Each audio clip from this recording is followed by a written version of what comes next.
To start typing code, you need a code editor. So we are going to download a popular one called VS Code, that's Visual Studio Code. So the easiest way to download Visual Studio Code is to go to Microsoft Store. So you can search for it right here on your PC, Microsoft Store, or simply search for Store, and the Microsoft Store app comes up. Click on it. In the search bar at the top, type Visual Studio Code application.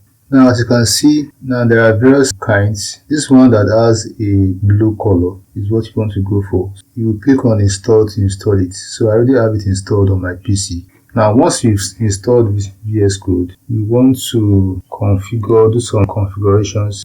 Now, you want to go down here to extensions. You want to install a number of things.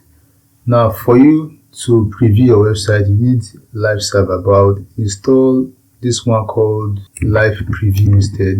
Now, this one enables you to view your website as you code.